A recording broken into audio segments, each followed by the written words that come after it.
Hi, I'm Jess Harris with CE Floyd, and in today's episode of Industry Tidbits, we're talking about company culture and how it can impact not only a company internally, but also the services it provides. Let's build on this.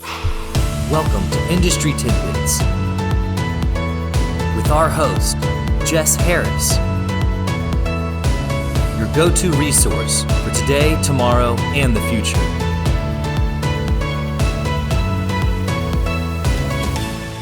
Welcome to today's episode. I've got two amazing guests with us today.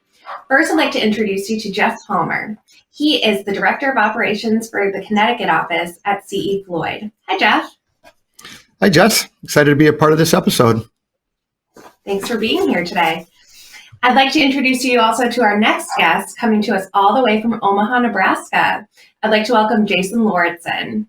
Jason is a company culture guru. He is transforming management as a keynote speaker, trainer, and author.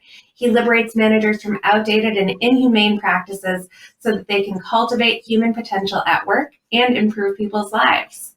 That's quite a background, Jason. Can you tell us a little bit more about yourself?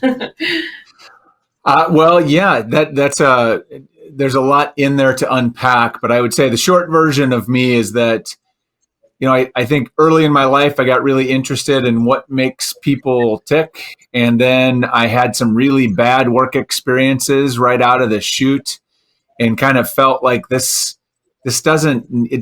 shouldn't be this way, right? It should feel better. There's got to be a better way. And so that sent me on kind of a 25-year quest to try to figure out why work was so broken. What do we need to do to fix it? And specifically how to make work experiences work for the human beings that do it so that we can all accomplish our goals and dreams together. And so that's kind of what set me off there. And I do, my work is training. I do a lot of management and leadership training. I do a lot of writing and a lot of speaking to help people, I guess, think differently about kind of the modern world of work and how we need to adapt and respond to that to perform and accomplish goals. And that's something that's really important to us at CE Floyd as well. So let's back up a little bit. Let's start simple here and talk about what exactly culture is. Sure. So, culture is a big topic, right? We is one of those words that we throw around a lot. We talk about company culture a lot. We know, I think, on an intuitive level that it's really important, but often I don't know that we're really clear on what it is. And the best way that I've ever heard culture described is, it's not very technical, but it's the way things get done when nobody's looking, right? It's the way we operate. It's kind of the way we understand that we treat each other, that we treat our customers, that we treat our communities. It's sort of the way that things happen. And every company has a culture. The question is really, is sort of, are you actively shaping that, or is it just emerging kind of from what happens over time? And so I think that's at its essence. Culture, another way to think about it is sort of culture's our DNA. It's how we go about doing things, and it permeates every part of our business. It permeates everything from how we have a one-on-one conversation with our peer or colleague to how we show up for clients. So it's kind of like a general vibe that you get from a company. And Jeff, I was wondering if you could tell us what you think, walking into our office at CE Floyd, how do you feel people's opinion of our culture is? Yeah, it's funny because one of the things that I've heard a lot from owners is, especially when they come onto our job site, they've mentioned that it's like they're walking into their friend's house or a family member's house, where it's welcomed with open arms. Because I think that's unique. I don't think a lot of owners or architects, when they come into a job site, sometimes you have almost in the construction industry an adversarial approach. And it's not that way with us. We'll get food together sometimes and eat and make it kind of an event, our job site meetings. It's kind of our DNA to be a team member and to work together. And, I think the people we've hired get that. And the people who don't get it we end up either parting ways or they're leaving because it's just not in their DNA. And I think that's important. Jess, you and I were talking the other day, and you mentioned that from your experience in working in a few different places, that the difference at CE Floyd is that the culture it's not forced, it's just absorbed. And I think that that's really important. And I think part of it comes from the openness that we all have. We try and break down silos between the departments. A victory for the operations team is a victory for the entire company. So we don't just celebrate, if a team has a successful completion to a project, it's just not that team celebrating, it's the whole company, because we're one CE Floyd, and what's good for one is good for the whole company. Exactly, Jeff. And I do agree. I mean, culture should never be forced. It has, for me at least, and my peers at CE Floyd, just been absorbed, like we had talked about before. But obviously, a culture can't just come from nowhere. So, Jason, can you tell us where can you create and how can you create a company culture? Where does it start? Well, I think that, to your point, Jess, it actually does sometimes come from nowhere. That's what happens is when we don't intentionally manage culture, when we don't intentionally define culture, you have a culture. A culture evolves, and generally it evolves from, observing leadership behavior or observing kind of seeing what happens, and then that sort of gives permission or tells us what's acceptable. And so the question is really, every company has a culture. The question is, do you want to define it, and do you want your culture working for you and supporting your business goals? Or do you want a culture that you essentially are that's almost pushing back against you? And I think the answer is clearly, we want our culture to be like, tailwinds, right? Helping us move towards our goals and objectives. And I think one of the challenging things with culture is that, and I know probably in your industry that the folks really feel this, because one of the challenging things with culture is that early on, it's fairly easy. Culture work is easy if you're a small organization or you're starting up. Maybe you've only got, a handful of people. If you've got a dozen people in your office, the CEO or the owner, they're sort of the de facto culture definer. They are the culture. And so the way they communicate and the things they value and the things that they reinforce sort of sets the tone and becomes the culture often. The kind of people they hire early on, that becomes the culture, and they're able to keep it fairly consistent when the organization is small. The problem is when the culture when the organization gets much bigger, all of a sudden now you don't have that. And not everybody has direct access to the CEO or the owner to get that indoctrination or to observe that behavior, or to observe these things, to learn the culture, to absorb it. And so at that point, when you get big enough, and even before that, when you're small, it's a good practice is to really get clear about what it is you value, what's important, what do you need that culture to be, and actually get that down in writing, make it tangible, make it easily understandable. And it's one of the things I teach is what I call the golden rule of management. And the golden rule of management is, if it matters, write it down. And this is probably the biggest mistake that I see organizations and leaders make, is they sort of assume that culture is understood, or they assume that culture is known. And those assumptions, that's where things go sideways and companies get really far off track. When you write things down and you engage with employees in that process to make sure that you're capturing the right things, that they're really clear, that they're written in a way that resonates, now you can start building that into how you do things, and it becomes something you can hold yourself accountable to. So if it matters, write it down. Absolutely. Jeff, do you have anything to comment on about that from CE Floyd's point of view? Yeah, I was just going to say, I really like what Jason has said there, because that was a big thing for us in our journey. As we started to get bigger as a company, we realized that it was becoming more difficult to kind of define those expectations on what our culture wants to be. One thing that we did do in the last few years is we started to do that. We started to write it down. And it started with our core values, defining them, how we wanted people to act and behave. We wrote it down. We plastered it everywhere: business cards, T-shirts, our office walls. Our core values are listed. We created a state of the company that talked about leadership's goals, what our core focus is, our 10-year targets, our marketing strategies, and we put it all on paper. And we review it every quarter so that everybody from the CEO down to carpenters, laborers, anybody on the job site or anybody in the company knows exactly what our purpose is and who we are.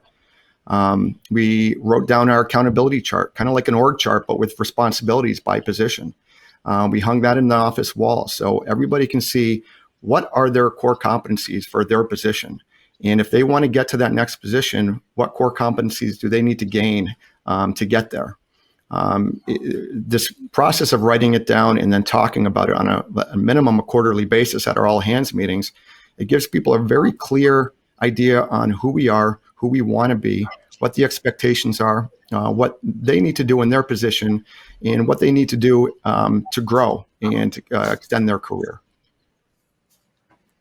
Right. And overall, I think culture can have negative or positive connotations, right? So obviously, everyone wants a positive culture in their workplace. But how do you create that positive culture, and what do you need to do in order to keep it positive and not have it be, say, a company that's toxic, environmentally, or, a cliquey or anything like that? So how do you get it to be this positive culture that everyone feels welcome in, that, everyone seems to fit in? Well, I'm gonna what do the cool kids say? Double click on this idea that I just mentioned, which is you first have to define it, right? If you want something specific, then you have to define it, write it down, commit to it, make sure that it's crystal clear. And so you can't skip that step. No matter what, don't skip that step. Declare your intentions, declare what you want. If you want a non-toxic culture, if you want a friendly, open culture, then you've got to define what that looks like and how does that show up in behaviors and what does that mean? But once you have that, the key is, and Jeff already started mentioning this, the key is then to start building it into every part of how you do business. And so it's every part of it. Starts from, one great example I love of this, it's incredibly powerful, it's a company I profiled in my book, Unlocking High Performance, that I got into. Really interesting company called Menlo Innovations. But like one of their core values, and it's really important to their culture and how they work, is that they do everything. They're a software development firm, which doesn't make a lot of difference in this story, but they do everything together. They work in teams, and they're often working in pairs or in small groups and teams, but like everything they do is in teams. And so they have a cultural value organizationally around that your role as an employee is to make the person next to you successful, to ensure that they are succeeding. Like that is a cultural norm, expectation. There is a commitment to others. And so they start that in the interview process. They interview applicants in groups. And when the applicants come through their interview process, they are told at the beginning of the interview process that your job in this interview is to get the person next to you hired. And so they evaluate them in the interview process for collaborative ability and how much they will give of supporting the person next to them. And so I give that just as an example of like, when you get really clear about what your culture is about and what your values are, you can start building it into even pre-making a hire and then all the way through.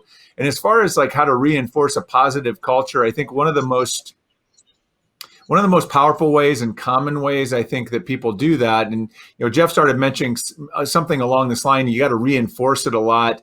And doing reinforcement through team meetings, doing reinforcement through communication, doing reinforcement through, I think recognition programs are really powerful as a way to sort of lift up values and shine a light on them so that people not only start to recognize and hear them, but they start to, the beauty of a recognition program is it's where you start to connect words to behaviors so that people start to go, oh, that's what that looks like. Yeah, I mean, we've been talking about that, but that's what that looks like. I can do more of that. Or, hey, that makes sense to me. So that'd be a few ideas. Well, I'm encouraged because we must be doing some things right, I think, at least, because, Jason, when you talk about weaving it into the business, one of the big things we do when we're interviewing people is we talk about the core values and we ask them, how do you work hard, play hard? How do you find that work-life balance so that you can recharge your batteries on the weekends, but come back ready to give 110% on Monday? And that's one of our core values. How do you prepare for success? What goes into your workday so that you can make the most out of it, type of thing. So, the recognition too, another thing that's right up our alley. We recognize people who are living out their core values on a quarterly basis. Each quarter, we encourage people to tell stories about how the different employees are reflecting each core value. And we'll collect those stories. We have about 15 to 20 of them every quarter, and we read them, and we pick a winner for each of our core values, and we talk about it at the all hands meeting.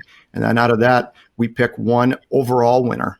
And they get the much coveted C.E. Floyd Golden Hammer, and they get to sign our core values table, kind of etching their name into C.E. Floyd lore forever. They get their profile added to our company website as well.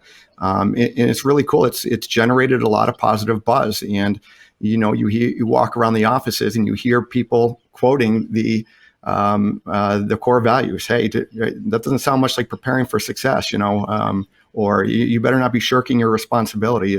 So it's pretty cool. It's kind of developed a life of its own, and really helped us get make sure we have the right people in the right seats throughout the company. And Jeff, I think you forgot to mention the bobblehead that everyone gets when they win. Oh, yes. Yes. They get to have a bobblehead made in their likeness as well, and display that proudly in their desk, of course. Nice. So, having a positive culture, it's important, but can you touch on why not just let people do their jobs in their own way? Well, selfishly, as a leader, as a manager, managing and leading can be hard work, right? I mean, we worry all the time about our people doing the right things, and how do we make sure they're doing the right things, or how do we make sure that, like, if quality is really important, how do we know that they are paying attention to quality all the time, or how do we know that they're showing up for customers and clients the way we need them to or want them to all the time? And when you don't define the culture, when you don't define those values, when you're not clear about that, then that amplifies the amount of energy and effort you have to apply as a manager and a leader to try to drive that consistency, to try to control that. Whereas, like, to Jeff's points, what it talks about, when you get people that start to quote the values and really understand the values and start to check each other or reward each other or recognize each other based on those values, all of a sudden now, as a leader, as a manager, as an owner, you're not spending as much time worrying about that, because again, back to like kind of where I started, you've got tailwinds that are pushing you in the direction that you want to go. You don't have to spend time worrying about whether your employees are showing up for clients in the way you want them to, because when you think about that it just makes you start to generate that momentum carries you. And like I said, it's just, if you can do it there's a lot of good reasons to do it. There's a lot of important reasons to do it. But even if you just want to boil it down to selfish reasons, do it because it will make your life as a manager and a leader more simple than it has been, or it would be if it's not defined. For sure. And, it's had a lot of impacts for us as well. Some of the feedback we've gotten is that that definition of what we're trying to accomplish in our mission and our core values has really given everybody a guideline on how to make decisions. They know that if they're making a decision and it falls in line with the core values, then it's probably the right decision. Maybe it's not always the best, but at least it was done with the right intention. I can give a quick example. We had a superintendent at one of our projects who came across, it was at a senior living facility, and there was a resident who enjoyed watching the construction every day. But he mentioned to our superintendent one day, he said, I'm really going to be sad. I'm not going to be able to watch construction because I'm going to need to be put in a wheelchair, and I can't get to the viewing area from my back porch anymore.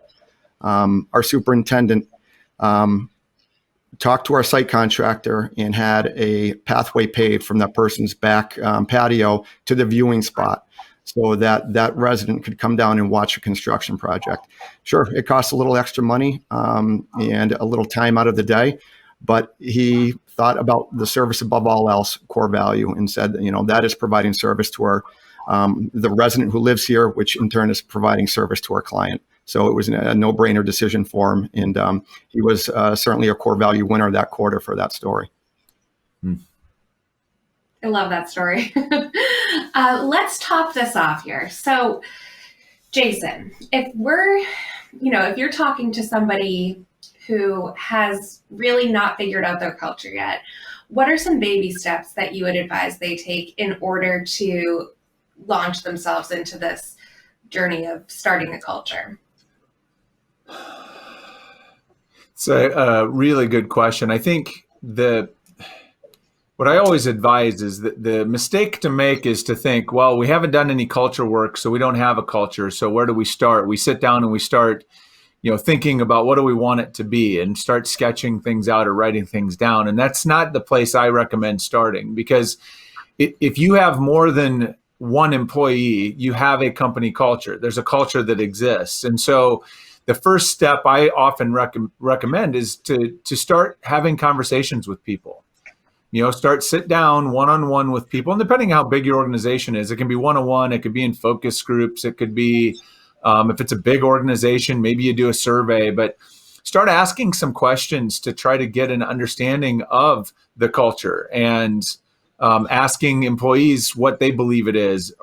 You can even talk to some clients about it. Clients that interact with you, like ask them how they would describe your culture from interacting with you, and try to paint a picture of where you are. Try to get an understanding of where you are today. What is our culture? What kinds of things do we seem to value?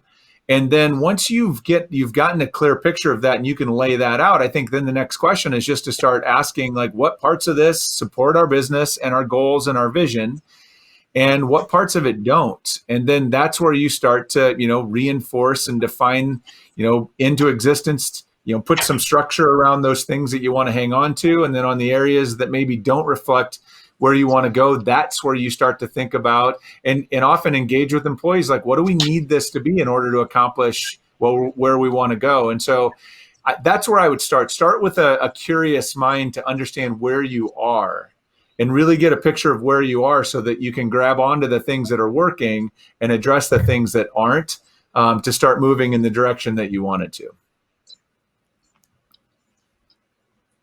Awesome. And Jeff, do you have any comments on how because you've been here for a while, so do you have any comments on how you've seen our culture really start and evolve? Because you were here when the original CEO and founder was here.